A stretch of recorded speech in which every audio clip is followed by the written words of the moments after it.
德克萨斯州沃斯堡。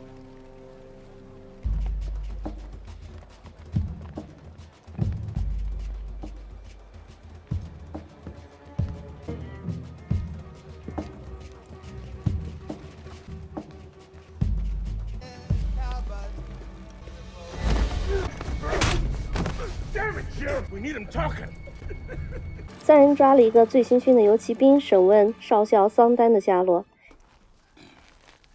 谢利尔狠揍了他一顿，他都不肯说，直到巴斯威胁一枪轰掉他的命根子，他才说出了一个地址。巴斯决定拿走他的靴子和马，走出这个几十里荒无人烟之地也得要很久的时间。但屋里传来了一声枪响，谢利尔还是杀人灭口，以防万一。晚上露宿，谢利尔又喝得醉醺醺的，并开始拿着比利的印第安人身份开玩笑。比利急红了眼，两人持枪对峙，巴斯一枪打死了一条蛇，借故平息了这场争斗。大家好，欢迎来到露天电影院，我是吉利波。今天继续讲黄石衍生剧《执法者巴斯里弗斯》第一季的最后一集。珍妮带着孩子们到教堂做礼拜，萨莉生病没有参加。埃斯米在集会上发言，她旗帜鲜明地反对前男友的政治理想，认为黑人不需要什么自治区，而应该团结起来争取自己的参政议政权。一番演讲引得巴斯的同事倍感欣赏，于是展开了对埃斯米的追求。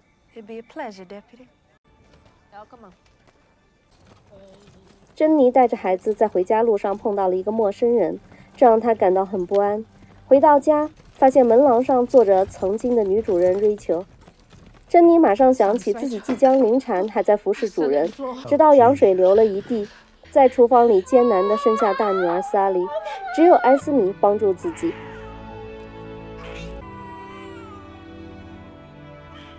女主人在珍妮生产后带着虚伪的笑容，直接抱过刚出生的孩子，告诉珍妮明天要继续工作的情景。珍妮对瑞秋充满了戒备，她让孩子们到瀑布边躲起来，让大女儿回房间，自己来应付这个女人。瑞秋进了房间，扫视了一下，就告诉珍妮，自己的老公庄园的主人乔治正在从政，他在努力促进立法，这些法律会对黑人不利，而自己前来是想劝珍妮带着孩子们搬到庄园去，因为很快他们就会被收走土地，甚至有生命危险。在自家做佣人总比丢了性命强。这一席话气得珍妮直接甩了他一耳光。瑞秋哭着离开了，珍妮无法容忍，她永远也不再想回到那个毫无自由和尊严的地方，更不会让自己的孩子去过那样的生活。随后，珍妮来找埃斯米，表示自己愿意支持埃斯米的想法。那些庄园主正在建立法律，如果黑人不团结起来，那么迟早会被法律剥夺一切。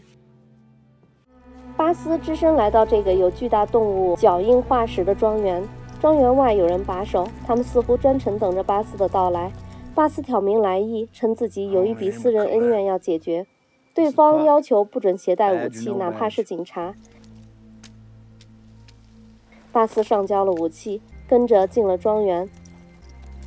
在田野里，竟然看到还有黑人在干着农活，守卫把他送到白色房子前就离开了。巴斯独自驾马来到院子里。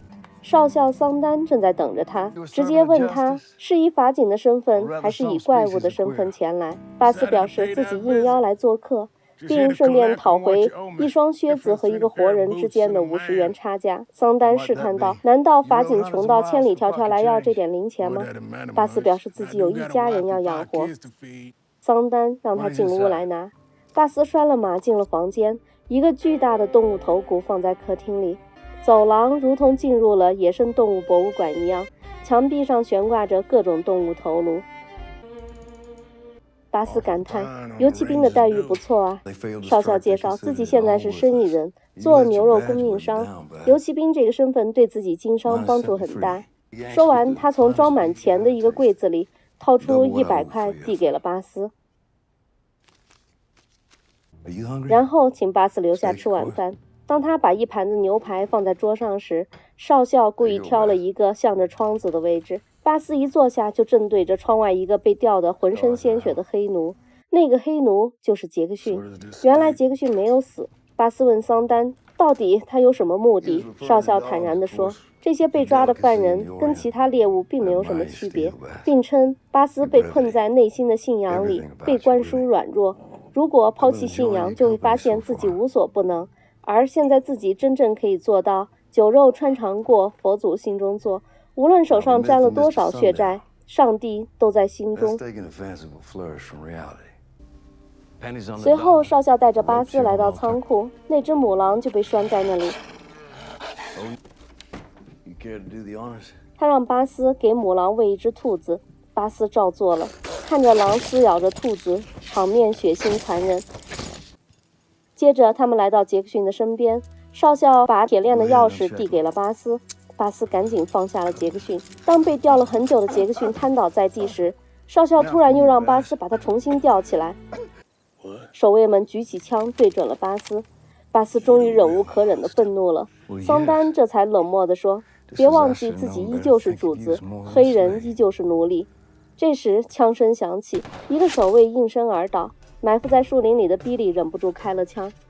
巴斯和一个守卫扭打在一起，杰克逊奋起勒死了守卫，救下了巴斯。桑丹趁乱逃跑了。双方发生了激烈的枪战，守卫被一一干掉，谢里尔却不慎踩中了捕兽夹。他取下警徽交给比利，要求比利去救巴斯。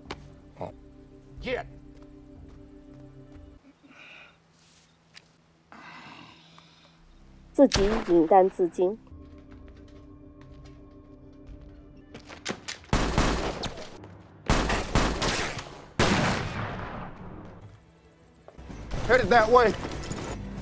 巴斯紧追着桑丹不放，从屋子里一直追到田野，最终巴斯一枪将其打落马下。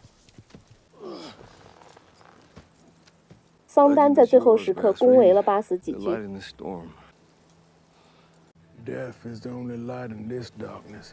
巴斯毫不留情地送他去了地狱。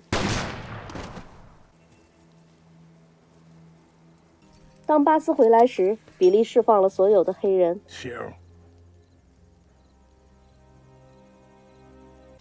巴斯来到桑丹的钱箱旁，装了整整一袋现金，还拿了一枚大钻石。然后带着所有人来到红河边，他把钱和人都交给了杰克逊，让他带着这些人离开，找一个安全的地方自由地活下去。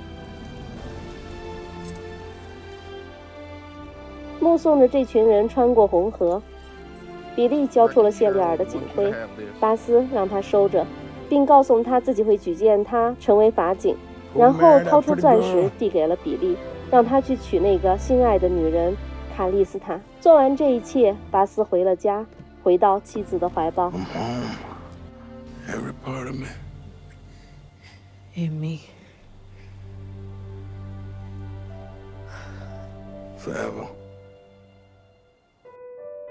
好的，执法者巴斯里夫斯第一季就结束了，这倒是很干脆哈，也没有什么弯弯绕，直接就把少校桑丹干掉了，还释放了一大群黑人囚犯。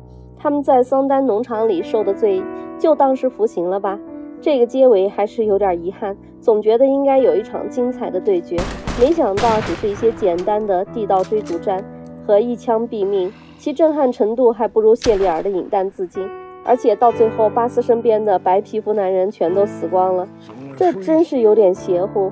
而且最后一集是少有的没有讲大道理的一集，软绵绵的一集警匪枪战。不过从整季看起来，本剧还是能算一部为数不多的拍得还不错的黑人主角剧集，故事很紧凑，情节也还吸引人，能看出整个编导组还是在认真的讲故事的。